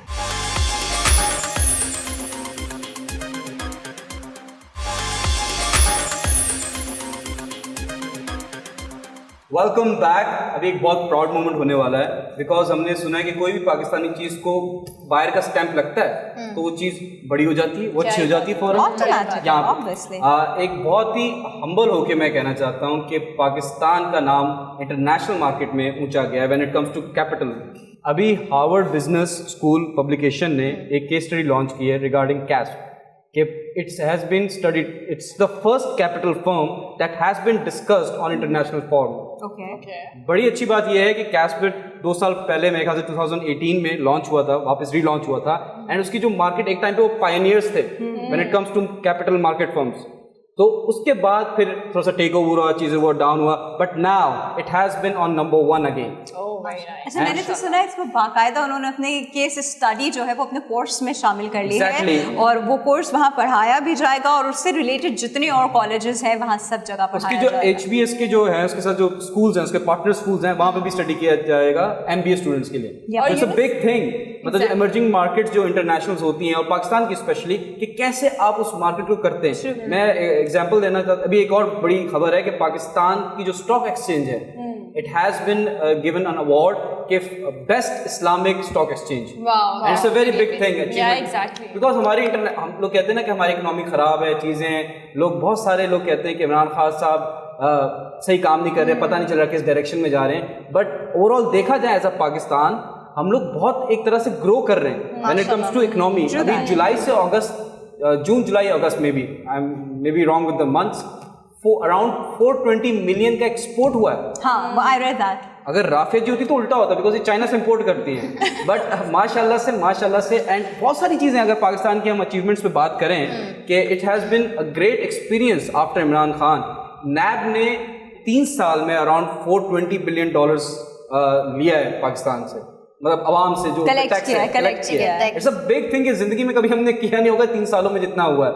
बहुत सारी चीजें हैं, हम लोग पाकिस्तान को एक बुरी निगाहों से देखते हैं एज अ कॉम। सिर्फ पाकिस्तान को क्या, तुम नैब की बात कर रहे हो, नैब के ऊपर कितना प्रोपेगेंडा है। नैब के पीछे हर पार्टी पड़ी रहती है कि नैब होना ही नहीं चाहिए, नैब का डिपार्टमेंट ही नहीं होना चाहिए। इमरान खान साहब से अब उनके बारे में बात करते हैं, एक स्टोरी आई है, अगर मैं आपको सुना दूं, अगर आप इजाजत नहीं, उससे पहले एक छोटा सा सवाल। यूनस लिटरली बाकी बीइंग अ पाकिस्तानी हम सबके लिए प्राउड मूवमेंट है, क्योंकि जहां हम अपने मुल्क के खुद ही खामियां निकालते हैं कि ये गलत है, ये गलत है, वहाँ पे इस तरह की बड़ी अचीवमेंट्स मतलब अप्रिशिएट करना चाहिए हमें। लेकिन मेरा आपसे ये सवाल है, आप MBA के स्टूडेंट्स का कुछ कह रहे थे, कुछ बता रहे थे, MBA के स्टूडेंट्स को क्या प्लीज थोड़ा इस बारे में बताएं मज़ीद। इनको पढ़ाया जाएगा, इनको पढ़ाया जाएगा। अच्छा, तो मतलब काइंड ऑफ ट्रेनिंग समथिंग, जैसे फॉर एग्जांपल आप साइकोलॉजी पढ़ते हैं तो आपको सुन तो है ना। नहीं, मैं पूछना चाह रही हूँ कि ट्रेनिंग है? नहीं, मैं बताता हूँ, ट्रेनिंग नहीं है। देखिए, एक होता है केस स्टडी। फॉर एग्जांपल मैं साइकोलॉजी पढ़ता हूँ, तो मुझे साइकोलॉजी में सारी चीजें पढ़ ली मैंने कि क्या होता है, माइंड क्या है, ये सारी चीजें पढ़ ली। बट मैं केस स्टडी करता हूँ, बहुत सारे केसेस जो इंटरनेशनल हुए हुए हैं रिगार्डिंग साइकोलॉजी में पढ़ूंगा, उसमें से अपनी चीजें निकालूंगा। अच्छा, ये था, ये था। Same goes with MBA students कि MBA का एक पढ़ाया जाएगा, केस स्टडी होगी जिसमें पढ़ाया जाएगा कि how to emerge as a market leader. It's a big thing हमारे और मुल्क तरक्की करेगा और हमें इसकी ज़रूरत भी है, क्योंकि जैसे यूनस ने कहा बहुत अच्छी चीज़ कि जब इंटरनेशनली जो है वो हमें एक ग्रीन फ्लैग दिखाया जाता है तो ये बहुत बड़ी अचीवमेंट होती है पाकिस्तान के लिए। एंड जितने भी इदारे जो इतने मुखलिस तरीके से काम कर रहे हैं, तो मैं उन सारे लोगों को आज प्रोग्राम के जरिए हम उनको अप्रिशिएट करना चाहेंगे। Well done. मुझे ऐसा लगता है कि जैसी कुछ नेगेटिव चीजें होती हैं हम उनको बड़ा हाईलाइट करके बताते हैं, पॉजिटिव चीजें होती हैं या कोई अचीवमेंट होती है तो मुझे ऐसा लगता है उनको भी प्रमोट करना चाहिए। नेगेटिविटी बिकती है, इसलिए लोग करते हैं। पॉजिटिव बात हम कर रहे हैं, वी डोंट केयर कि बिके ना बिके, वी नीड टू से कि Pakistan is the best country in the world, no doubt. लेकिन इमरान खान साहब की हुकूमत पे जहाँ बहुत ज्यादा तनकीद की जाती है, वहाँ पे ये अचीवमेंट्स भी हमें देखना चाहिए। और मुझे लगता है इस अचीवमेंट की वजह से जो लोग इमरान खान को पर्सनली पसंद नहीं करते, कहीं ना कहीं वो सोचेंगे जरूर कि माशाल्लाह से इनकी टेक्सटाइल ग्रुप एक्सपोर्ट्स वो सोचना शुरू हो गए। टेक्सटाइल ग्रुप एक्सपोर्ट्स जो है पाकिस्तान की जुलाई अगस्त में कितने % इंक्रीज हुई है? 28.76%। जहाँ बिल्कुल लो जा रहे थे, खत्म होने वाला था हमारा सीन बिल्कुल, वहाँ पे एकदम से सिर्फ इन 2 बहुत सारी टेक्सटाइल इंडस्ट्रीज बांग्लादेश शिफ्ट हो गई थी। Exactly, it's a big thing कि पाकिस्तान में आपका बाहर का पैसा आ रहा है। और वही वाली बात है, मैं पैसा पेट्रोल का एक आपको बता दूं कि Pakistan is the only country in the world जो ऑयल प्राइसेस से बहुत कम डॉलर्स पे, अराउंड $0.75 पर लीटर जा रहा है। तो एक और कंट्री है वेनेजुला, वहाँ पे सबसे सस्ता है 0.02 सेंट। एंड रीजन है क्योंकि उनकी पूरी इंडस्ट्री इकोनॉमी जो है वो पेट्रोल पे चलती है, that is the only reason. But India में इट्स अराउंड 1.3, इसमें रशिया में 0.68। बट ओवरऑल देखा जाए तो पूरी दुनिया में इंटरनेशनल प्राइसेस जो पेट्रोल की बढ़ी हैं वो बहुत बढ़ी हैं। If I'm not wrong, तो इंडिया में अगर हम 1 लीटर की बात करें तो 254 पाकिस्तानी रुपीस का 1 लीटर मिल रहा है। तो जस्ट इमेजिन, हमारे साथ में साथ ही कंट्री है। सब्सिडाइज इतना किया हुआ है इमरान खान साहब ने। अच्छा, एक और चीज़, पाकिस्तान ना डेवलपिंग कंट्री है क्योंकि इसमें जो है ये ग्रो करता रहेगा और इंशाल्लाह हमारा मुल्क बहुत तरक्की करेगा और प्लीज माशाल्लाह बोल दे, टच वुड बोल दे, माशाल्लाह, टच वुड माशाल्लाह बोलेंगे हम टच वुड भी करेंगे। हम माशाल्लाह बोलेंगे, हम टच वुड भी करेंगे। हाँ अच्छा, मुझे ऐसा लगता है कि करेंगे। जैसे हम लोग टैक्सेस पे करते हैं उससे काफी आप लोगों को ऐसे नहीं लगता कि कुछ फायदे हो रहे हैं, फायदे हो रहे फायदे हैं। हुए हैं, कुछ बिल्कुल। ऐसा लगता नहीं है कि बिल्कुल, हमारी मैं एक Slowly स्टोरी सुना था, gradually, if you this will can- take time, हाँ। I am telling you a story, if you can connect the dots, तो आपको समझ में आ जाएगा। ठीक है, एक मालिक होता है, ठीक है, उसका एक बेटा होता है। लोग कहते हैं कि यार आपका बेटा कमजोर हो रहा है, इसको दूध पिलाओ। तो मालिक एक नौकर रख लेता है, बोलता है इसको रोजाना आपने 1 लीटर दूध पिलाना है मेरे बेटे को। ठीक है। नौकर कहता है ठीक है। अब वो क्या करता है, वो पाव दूध अपने लिए रख लेता है और 75% ऑफ द मिल्क बच्चे को पिला देता है। कुछ टाइम बाद बच्चे की तबीयत और कमजोर हो रही थी, बोलते नहीं, कुछ लोगों ने बोला कि उस बच्चे को एक वो है, आप इतना वो कंफ्यूज क्यों नहीं, एक स्टोरी है। इंटॉलरेंट था, मैं ये सोच हाँ, रही हूँ। नहीं, कमजोर हो रहा था वो, ठीक है। तो बोला कि आपका जो नौकर है, लोगों ने बोला कि आपका जो नौकर है लगता है खांचेबाज है, आप इसका कुछ करें। उसने एक और नौकर रख लिया उसकी निगरानी के लिए। वाह, वो दोनों नौकर मिल गए, वो पाव दूध और पीने लगे, फिर बच्चे को आधा किलो दूध पिलाने लगे। फिर लोगों ने बोला कि नहीं, आपका बच्चा और कमजोर हो रहा है, कुछ करना पड़ेगा, ये नौकर सही नहीं है आपके। लोग भी सही नहीं। जो मालिक है वो कहते हैं चलो मैं एक और नौकर रख देता हूँ निगरानी के लिए। वो तीनों मिल गए, 75% मिल चला गया, बच्चे को मिल रहा है पाव दूध। बच्चे की तो बिल्कुल तबीयत खराब होगी। लोग बोल रहे भाई आपके जो नौकर हैं ये तो बिल्कुल ये सही लोग नहीं है, आप एक और नौकर रख लीजिए। उसने एक और नौकर रख लिया, 4 नौकर हो गए, सब पाव पीने लग गए, बच्चे को पानी पिला इससे अच्छा एक भैंस रख देता। निकालता खिलाता कौन? मालिक बिजी था ना, मालिक स्टोरी सुन लें आप। अब लोगों ने बोला ये तो आपका बेटा बिल्कुल कमजोर हो गया, इसको क्या किया जाए, आपके जो नौकर हैं वो सही नहीं है। तो मालिक ने बोला आज रात को तुम मुझे दूध पिलाओगे, ठीक है, 1 लीटर दूध पिलाओगे, मैं देखूँ सही मेरे बच्चे को क्या दूध में क्या मसला है।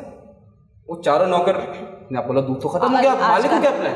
वो तो मालिक सो रहा था, रात को आया, उसकी मूंछों पे ना ऐसे करके मलाई लगा दी। ओह गॉड। तब सुबह मालिक उठा तो उसने बोला कि तुम लोगों ने मुझे रात को दूध नहीं पिलाया। नौकर ने बोला, सारे मिल गए नौकर, उन्होंने बोला कि देखिए आप शीशा दिखाया, ये देखिए आपकी लगी हुई, आप पिए, आपको आपने पिया लेकिन आपको याद नहीं है। तो इस स्टोरी का मतलब ये है कि मालिक सही है, यहाँ पे जो लोग हैं, जो उसकी टीम है वो सही नहीं है, वो corrupt और जो अवाम है और जो बच्चा, सॉरी मैं मिस्टेक कर गया, स्टोरी से कोई ताल्लुक नहीं है इसका, अवाम बच्चा है, हमाम बच्चा है। मे बी नॉट, मैंने तो ऐसा कुछ नहीं कहा। कुछ भी हम समझ गए। हाँ, if you can connect the dots, तो ये स्टोरी का मकसद है कि मालिक की नीयत साफ है कि बच्चे को दूध पिलाना है 1 लीटर रोज, लेकिन जो उसके नौकर हैं वो करप्ट है। पर यही ना टीम वर्क होता है। अकेला एक इंसान वन मैन शो जो है अगर होता भी है तो ज्यादा देर चलता नहीं है, और वन मैन शो बहुत मुश्किल होता है अगर आप पूरी गवर्नमेंट लेवल पर बात करें तो। एनीवे, जिसके साथ है एक ब्रेक का टाइम, लेकिन मैं बता दूं कि ब्रेक के बाद हमारे पास हमारे एक और सरप्राइज गेस्ट मौजूद है। ही इज अ कॉमेडियन माशाल्लाह, एंड हम लोग बहुत इंजॉय करने वाले हैं, तो आप लोग कहीं नहीं जाएगा, हम और आप ब्रेक के उस पार मिलते हैं।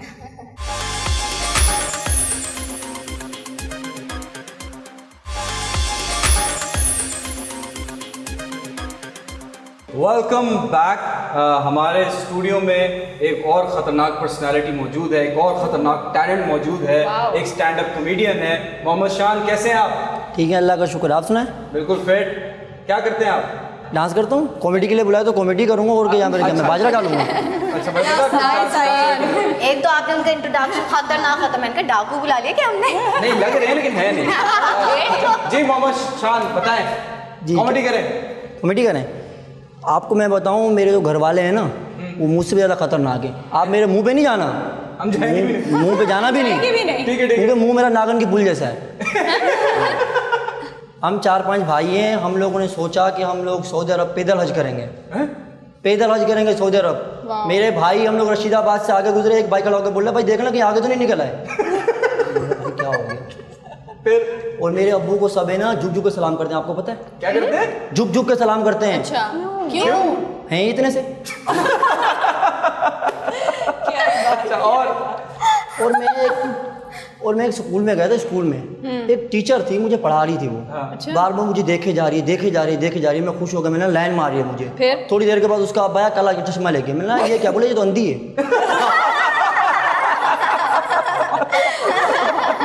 ये हो रहा है। एक दफ़ा मैं बाइक से गिर गया, सब लोग आके मुझे उठाने लगे, उठ जा भाई उठ जा। मैंने भाई क्या हो गया, मेरा स्टाइल ही उतरने का ऐसा। ये देखिए, ऐसा होता है, कवर कर रहे होते हैं। एक दफ़ा हमारे घर में ना दाल और कद्दू बहुत पकता है। एक दफ़ा मेरी अम्मी ने पका लिया कद्दू, दाल खुद ब खुद आके पतीले में घुस गई। बोले मैं भी इसी के साथ ही जाऊंगी, इसी के साथ ही मरूंगी। ये सच्चा प्यार है, सच्चा प्यार है दाल और कद्दू का। आप अभी ये कद्दू और दाल की कहानी आप अपनी और मेरी ना समझना। अच्छा दाल में हो कद्दू तुम हो। हम यूँ नहीं समझ रहे, क्या ही बात है, क्या ही बात है। मैंने आपको दाल कहा? जी। मैंने तो नहीं कहा। अच्छा ठीक है। और अब बाहर बंद करना दाल, आपको मुर्गियाँ चुन के खा जाएंगी। और दाल में कुछ काला है। यहाँ पूरी की दाल पूरी काली है। यहाँ पूरी की पूरी दाल काली है। ये तो करीम का कमाल है, वरना अंदर से देखो ये खुद भी काले हैं। अब सब काले हैं, सब काले हैं। और काले हम काले हैं तो क्या हुआ, दिल वाले हैं। देखो मैं बताऊं शान, जिनके घर शीशे के होते हैं ना, दूसरों के घर पे पत्थर नहीं मारते। समझ रहे हो शान ये क्या कहने की कोशिश है? क्या ही बात। हाँ सही सही। और बोलो। मेरे दोस्त मुझसे कहते कि तू कॉमेडियन है, बहुत बड़ा कॉमेडियन है। मैंने किसी की बात पे यकीन नहीं किया। जब मैंने आईना देखा ना, मैंने बोला लग रहा है मुझे थोड़ा बहुत। तब आपको यकीन आया। किसने लगा है किसने कहा तो लगा आपको? शक्ल ही ऐसी है। शक्ल ऐसी है। इनको पता होगा ना, ये शक्लें देखती रहती हैं आईने। हाँ बहुत अच्छे से। क्या ही बात है, क्या ही बात है, क्या ही बात है। फेस रीडर, हाँ? फेस रीडर, और माइंड रीडर भी। एक मैं शादी पे चला गया अच्छा। अपनी अम्मी को लेके। ओके। मेरी अम्मी बहुत मोटी, अच्छा। मैं लेके चला गया वहाँ पे शादी पे। तो हम लोगों को शादी का काम हमारे को दिया हुआ था कि तंबू वम्बू ये वो हम लोग करते हैं ये काम। तो हमारे को दिया हुआ था तंबू वम्बू लगा लो। उन्होंने बोला कि आप क्या पेमेंट लोगे? मैंने पेमेंट कुछ नहीं, बस खाना पेट भर के खिला देना। तो जब तंबू वम्बू लगा लिए, जब खाना खाने बैठी मेरी अम्मी, तो उन्होंने बोला भाई हाथ जोड़ के हमारे सामने, भाई तुम पेमेंट ही लो, खाना मत खाओ। जान फैमिली पे गुस्सा है क्या? नहीं, प्यार भी बहुत है, प्यार करने की कोशिश करता हूँ लेकिन करता नहीं है कोई मुझसे। क्या ही बात है। ऐसी है ना? नहीं, ना की बात होगी। मेरे घर वाले ने मुझसे कहा कि तू हर जगह पे हमारी नाक कटवाते, हर जगह पे मेरी नाक कटवाते। मैंने नाक क्यों कटवाता हूँ? मैं छुरी लेके घूमता हूँ। नाक कटवाते क्यों? नाक कटवाते हैं भाई, हर किसी का अपना फन है, अपना फन करते हैं। मेरे घर वाले मुझसे कहते तू डांस क्यों करता है, डांस क्यों करता है? मैंने बोला अगर ऐसी बात हो तो जाके नरगिस को समझाएं, वो क्यों करती है डांस। अच्छा ओके। हम भी करते हैं, वो भी करते हैं। बोले तू नरगिस को कहते क्यों करता है? मैंने बस ये भी अपनी अपनी पसंद है। क्या ही बात है, क्या ही बात। नरगिस को पता है मैं पसंद क्यों करता हूँ? क्यों? मेरी मर्जी। आप क्यों पूछ रहे हैं? आप भी करते हैं क्या? जी। अंदर ही अंदर सारे लोग करते हैं, ये बातें बताने की नहीं होती। यूनुस भाई थोड़ा सा इस तरफ घूमना। अच्छा ठीक है। नहीं यूनुस, मुझे सही नहीं लग रहा। वैसे नहीं लग रहा। नहीं, बात सही नहीं लग ये रही। थोड़ा सा और घूमना, थोड़ा सा। अच्छा। क्या बात है, मुंह से जूते पहने हुए। Nice nice. और सुना यूनुस भाई, क्या हाल है आपके? मेरे ठीक है, आपके कैसे हाल है? तो मैं क्या भगवान के घर पे पैदा हुआ? मेरे भी ठीक है। हर किसी के ठीक हैं, आपके अनोखे हाल ठीक हैं। आप लड़के में बैठे हुए इसलिए ठीक हैं। हैं? बहुत अच्छे हालात है मेरे। सब समझ रहा हूँ मैं। यहाँ के कहीं पे निशाना कहीं पे। क्या ही बात है। क्या कहना क्या चाह रहे हो? चाय का कप उस तरफ रख लेना, वरना चाय खुद ब खुद गिर के तुम्हारे मुंह पे आ जाएगी। चाय का प्यार, समझा कर। आप तो वैसे भी पत्ती लगते हैं मुझे। पत्ती लगते हैं जी, सुप्रीम वाली। दूध में पत्ती। याकूब भाई आपको एक बात बोलूं? याकूब भाई, ये भी जोक था। गुंडे का नाम लग रहा है, कोई गुंडे का नाम। सॉरी। हाँ जी। यूनुस भाई आपको एक बात बोलूं? जी बोले। आपका मुंह ऐसा लग रहा है ड्रम में बंदर कूद रहे हैं। क्या कर रहे हैं? ड्रम में बंदर कूद रहे हैं। अब बंदर का मेरा नहीं बोलना, मैं बंदर नहीं हूँ, बता रहा हूँ। नहीं तुम ड्रम लीक हुआ वाटर। तो कूद रहे कौन है? I'm so sorry. It's okay. हाँ जी। और आपका बताऊं? जी प्लीज नहीं, मैं नहीं बता रहा, आप अच्छी हैं। ये क्या बात? वैसे मैं सख्त लौटा हूँ, यहाँ मैं पिघल जाता हूँ। इतनी भी अच्छी नहीं जितनी आप समझ रही हैं। जी तारीफ कर दी थी, ऊपर चढ़ा दिया तो नीचे भी उतार दिया फौरन से। ऐसा लगता है बैगन को किसी ने चूना किया हुआ है। किसको? बैगन को। बैंगन को। चलें जी, बहुत थैंक यू सो मच। बराबर भाई लौकी भी हंस रही है। लौकी। लौकी? Oh my God. तुम क्या सब्जी वाले हो? जी, मैं नहीं हूँ, मेरा अब्बू है। मैं नहीं हूँ, मेरा अब्बू है। मेरा अब्बू है। लौकी का है? जानत बहुत अच्छे हैं। वो और कुछ नहीं बेचता, सिर्फ कद्दू बेचता है। हाँ अच्छा, तभी तो मैं समझ गई थी वैसे। जी। मैं कहाँ से लौकी हूँ? कहाँ से लौकी हो? हाँ। ये बात बता दूंगा, आप बुरा लग जाएगा। नहीं आप बताएं ना। सर माइंड नहीं करेंगे, बताएं। जी, नहीं माइंड करेंगे, बताएं। मुझे तो फिलहाल माथे से लग रही है ये। लौकी का माथा होता है। That's आप nice. सब्जी वाले हैं? जी आप सब्जी वाले हैं? नहीं, सब्जी वाला हूँ नहीं, लेकिन बनने की कोशिश कर रहा हूँ। क्योंकि यहाँ सब्जी पे हर घर डिग्री में मिल बनती है ना, जाएगी घर वाले लेंगे आप, मुझसे। आपका सब्जियों से प्यार नजर आ रहा है। हाँ। जी जी, ये कौन सी है? भिंडी? आपने मेरे दिल की बात छीन ली। जल्दी बात है, लेडी किस फिंगर। एंगल से मैं भिंडी हूँ? आप जिस एंगल से भी देख लो आप भिंडी हो, सॉरी, मुझे हंसी नहीं आई। लेकिन मुझे तो आई। एक्चुअली मुझे भी आई। मुझे भी आई। मुझे भी आई आई। बहुत बुरे सारे। और आपके क्या हाल है? जो आपके हाल है। गरीबों की शिल्पा शेट्टी? कौन सी है? शिल्पा शेट्टी। नहीं, मैं सना कादरी ठीक हूँ। कौन है? सना ही ठीक हूँ मैं। सना ठीक हो? सना ठीक हूँ मैं। नाम सना है। सना तो इनका नाम है ना, तो ये ठीक कौन है? ठीक भी मैं ही हूँ, जैसे तुम कद्दू। सना भी आप हो, ठीक भी आप हो? हाँ, दोनों। ये बात तो गलत है। यहाँ लोग दो चलो, ठीक नौकरियाँ है। ले रहे हैं, मैंने ले लिया नाम तो यार क्या बहुत हुआ? अच्छी परफॉर्मेंस दी, ताली होनी चाहिए। थैंक यू वंस अगेन, बहुत अच्छा लगा आपका। और माशाल्लाह अल्लाह, हमारी दुआ है कि आपको अल्लाह कामयाबी दे। और इंशाल्लाह उमर शरीफ साहब नहीं है इस दुनिया में, हाँ। इंशाल्लाह आप उनके आगे नहीं लेकिन उनके लेवल तक पहुंचे। हमारी इंशाल्लाह best of luck. Best of luck. I think that's, थोड़ा टाइम हो गया, हम ब्रेक लेना है। हंस हंस के हमारे पेट में और मुंह में दर्द होने लग गया है। We need break. बस इसके दांतों में भी दर्द हो जाता है, पता है? मेरे गालों में हो जाता है। ठीक है Shaan, thank you once thank again. You Shaan. बहुत प्यारे हो तुम, और अल्लाह कामयाबी दे। एकदम लोमड़ी जैसे। हम सबको तुमने सब्जी बना दी, हमने कुछ नहीं कहा। मैं नहीं कह सकती क्या? Thank you once again Mohammad Shaan. हमारी दुआ है कि अल्लाह आपको कामयाबी दे और आमीन। इंशाल्लाह इस दुनिया का सबसे बड़ा स्टार बने। ठीक है, आमीन। जाते हैं ब्रेक पे। ब्रेक के बाद हम लोग थोड़ी सी सीरियस गुफ्तगू करेंगे। मिलते हैं ब्रेक के बाद।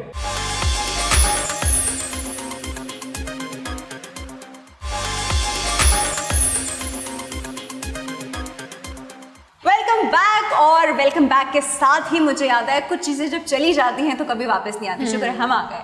लेकिन कुछ चीज़ें इंसान की ज़िंदगी में ऐसी होती हैं जो अल्लाह आपको एज अ नेमत ज़रूर देता है, लेकिन अगर आप उसकी कदर ना करो, उसका ख्याल ना रखो, तो फिर वो आपसे ले भी लेता है। लेकिन कुछ लोग ऐसे होते हैं इस दुनिया में, कुछ बहुत मैं कहती हूँ अजीम लोग होते हैं ऐसे दुनिया में, जो आते हैं पूरी दुनिया का दिल जीत के जाते हैं। और जब जा रहे होते हैं तो कहते हैं पूरी दुनिया उनके लिए रो रही होती है। जो उनको समझता है, जो उनको जानता है, सब रो रहे होते हैं। और मैं बात कर रही हूँ जी उमर शरीफ साहब की, the legend comedian we should say. बल्कि इनफैक्ट मुझे ये वक्त भी याद है कि बीच में एक वक्त में लोगों ने उनके ऊपर काफ़ी क्रिटिसाइज़ किया था कि he has introduce a lot of vulgar things हमारे स्टेज ड्रामाज में। फिर बाद में उन्हीं चीज़ों को अप्रिशिएट भी किया, उसको फॉलो भी किया और आगे लेके भी चल रहे हैं। लेकिन मैंने आज तक जितना एक्सटेम्पोर उमर शरीफ साहब को देखा, मैंने उनके साथ काफ़ी इवेंट्स किए मैंने उनके साथ, वो इतने एक्सटेम्पोर थे कि मतलब मैं बिल्कुल ब्लैंक हो जाती थी उनके सामने कि इतने एक्सटेम्पोर कैसे है वो। हाँ सीरियसली, आई मीन मेरा ब्लैंक होना बहुत मुश्किल चीज़ है, लेकिन मैं उनके सामने ब्लैंक हो जाती थी। और मुझे सेंटेंस याद आता था 2 या 3 दिन के बाद कि मैं ये बोल देती, उनको कोई फ़ायदा नहीं था। And we are missing him, I don't want to cry because एक अटैचमेंट हो गई थी यार, अटैचमेंट। और ऐसे इंसान के साथ पता है वैसी अटैचमेंट हो जाती है। We was so funny. अच्छा मैं आपको एक मज़े की चीज़ बताऊँ, अगर आप उनको वैसे देखेंगे ना, अगर जैसा अभी हमारा शूट होने वाला है या मैं उनको स्टेज पे बुलाने वाली हूँ, उससे पहले आपको वो नजर आएंगे ऐसे, मतलब no smile, nothing, a serious person. और स्टेज पे पाँव रखते साथ ही उनकी पर्सनालिटी जो चेंज होती थी एकदम से, एक उनके अंदर एक मुझे लगता था एक नया इंसान आ गया, एक स्माइल और एक जोक्स की एक ला तादाद जिसे कहते हैं ना वो शुरू हो जाते थे। हाँ राफिया जी वो ये कहते थे कि मुझे कुछ प्रिपेयर नहीं करना पड़ता था, बट बस जैसे मैं स्टेज पर आया हूँ और ऑटोमेटिकली मेरा माइंड चलता था। he had that kind of sense of humor. He was blessed with that kind of sense of humor. अच्छा मैं भी कुछ कहना चाहती थी। राफिया जी ने स्टार्ट किया और उनके बारे में कहा, मैं कहूँगी कि जिन्होंने पूरी दुनिया को हंसाया है और जब वो इस दुनिया से जा रहे थे तो जितना हम उनके ड्रामे कह लें या आप उनसे पर्सनली मिली भी होंगी तो लाइक आप तब हंसते थे, तब खुश रहते थे, हम उतना ही दुखी हुए, हम उतना ही रोए। लेकिन मुझे उमर शरीफ साहब के बारे में कुछ बातें करनी है, उनको ट्रिब्यूट भी पेश करेंगे। और एक चीज़ है जो मैं डिस्कस भी करना चाहूँगी क्योंकि हमारा फिर से वही बात है, हमारा मकसद है कि हम अपनी आवाम को, अपनी कौम को एजुकेट करें, उनको पॉजिटिव करें, उनको अवेयरनेस दें, क्योंकि डिप्रेशन, नेगेटिविटी बहुत है इस दुनिया में। बिल्कुल। उमर शरीफ साहब ने बहुत सारे ऐसे काम किए थे फलाही अदारों के लिए। उन्होंने हॉस्पिटल जब उनकी वालदा की डेथ हुई तो उन्होंने माँ के नाम से हॉस्पिटल बनाया जहाँ पे गरीबों का मुफ्त इलाज। देखिए एक स्टार होता है ना, जब आप कहते हैं कि सेलिब्रिटी है, स्टार है, तो उसकी खुशियों के बारे में सब जानना चाहते हैं कि ठीक है वो उसकी सक्सेस, लेकिन सक्सेस के पीछे उसकी स्ट्रगल, उसको भी पेन होता है, जो लाजमी नहीं है कि जो आपको हंसाता है उसने खुद कोई गम ना देखे हो।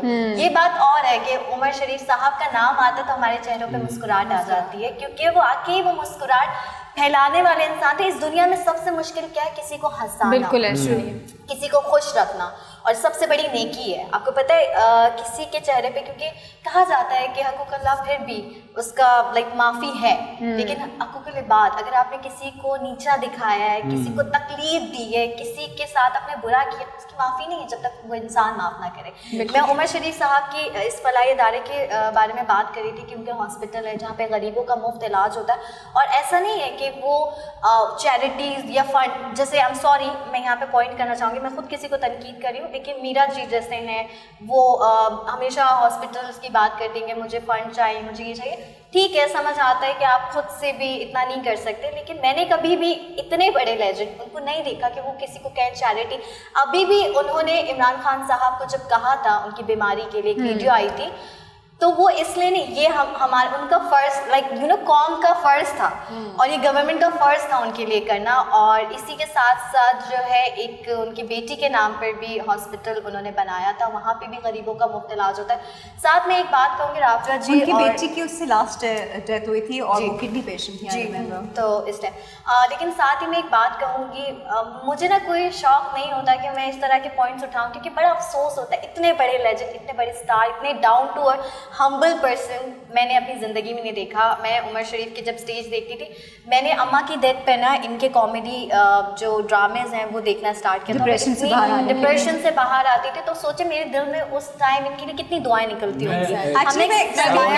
ये बात आई कम्प्लीटली एग्री, बिकॉज आप इनका कोई भी ड्रामा लगा के देखें, मतलब जब वो आप हंसते हंसते लोट हो जाते हैं और आप सब भूल जाते हैं कि आपके जहन में क्या टेंशन थी, क्या डिप्रेशन था। और आपको पता है ये सेंस ऑफ ह्यूमर, जिस लेवल का sense of humour Umar Sharif साहब का था, इसके लिए you have to be extremely intelligent. आप एक्सट्रीमली इंटेलिजेंट हुए बगैर उस पॉइंट पे पहुंच नहीं सकते। जितने एक्सटेम्पोर वो थे, जितनी सिचुएशन की डेप्थ में वो एकदम चले जाते थे, you have to be very very. I wanted to add one thing कि मैंने उनका भी जो लास्ट प्ले इन्होंने कराची आर्ट्स काउंसिल में किया था, I was in the audience, तो बीइंग वेरी ऑनेस्ट उनकी पूरी टीम है माशाल्लाह, दे आर लेजेंड्स टू, और माशाल्लाह से बहुत अच्छा काम करते हैं, बट उनकी थोड़ी तबीयत ख़राब थी, तो पूरा 2-3 घंटे का जो शो था कि वो सिटिंग और क्या थ्रो, क्योंकि मैं थिएटर पढ़ा हुआ है, मैं थिएटर करता हूँ, तो वो जो थी ना, मैं इंस्पायर हूँ उनसे, लेट्स सेलिब्रेट हिम।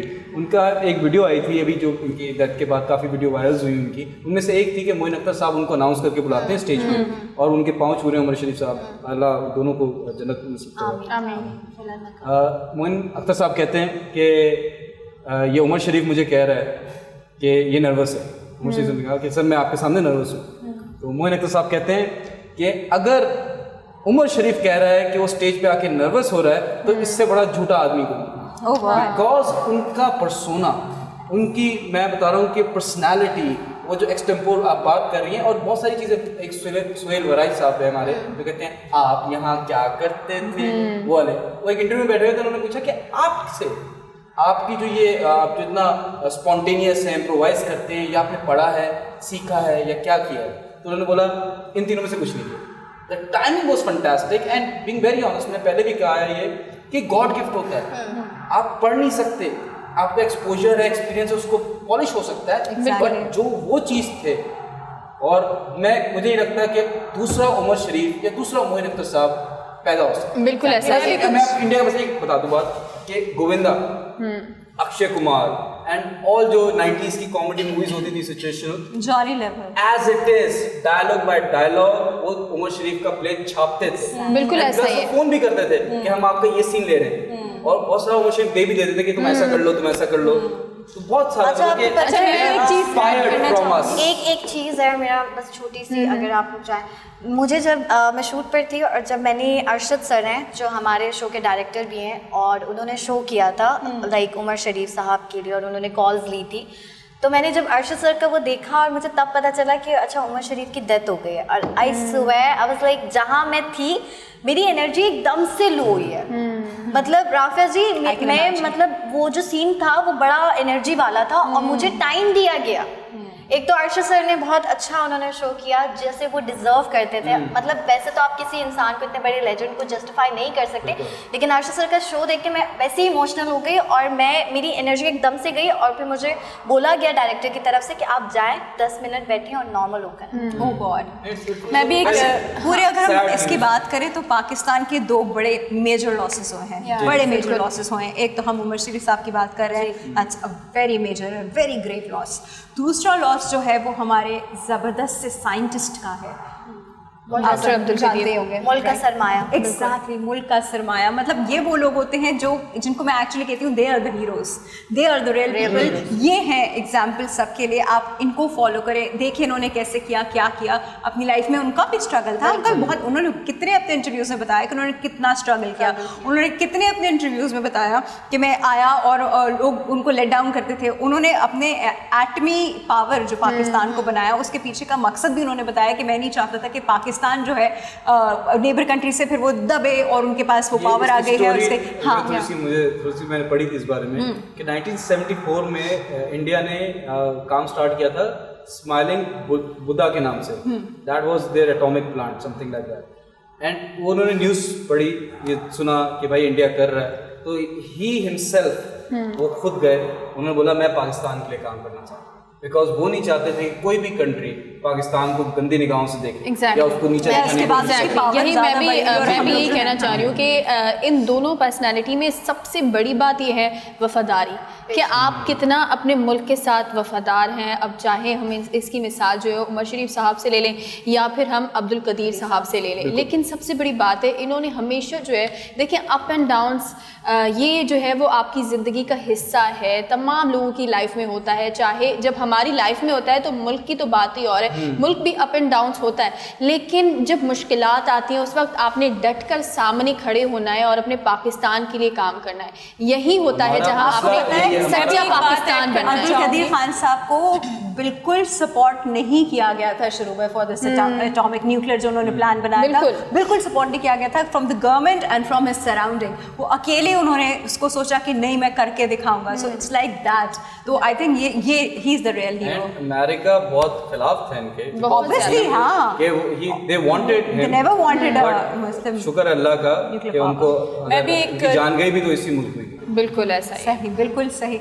और इसमें भी बहुत सारी बातें होती हैं कि इनके साथ ये हुआ, इनको इतना प्रोटोकॉल नहीं दिया, इनको ये नहीं दिया। लेकिन the point is not that. आप प्रोटोकॉल जो है हमने नहीं देना, आप प्रोटोकॉल अल्लाह ने देना है। Exactly. हम तो उन्हें अपनी दुआओं में याद रख सकते हैं, हम उनके अजर के लिए, अजर सवाब के लिए बहुत चीज़ें कर सकते हैं, लेकिन अब जो उन्होंने हमारी खिदमत, इस मुल्क की खिदमत की है, इसका अजर तो उसको अल्लाह ही देगा। एक एक्शन से, एक उन्होंने जो हमारे मुल्क के लिए किया, जो एटॉमिक पावर हमें बना दिया, इसकी वजह से पाकिस्तान किसी भी मुल्क के सामने आराम से खड़ा हो सकता है। बिग थिंग, ये एहसान है उनका। और that too not in a negative sense, positive sense. अल्लाह इन दोनों के दर्जात बुलंद करे। आमीन आमीन। अच्छा जी, इसी के साथ हमारे आज के प्रोग्राम का जो इख्तिताम है वो थोड़े से सैड नोट पे हो रहा है, क्योंकि हमने 2 मेजर हीरोज़ जो हैं अपने मुल्क के अभी खोए हैं और हम अभी भी सदमे में हैं, हमारी कौम अभी भी सदमे में है।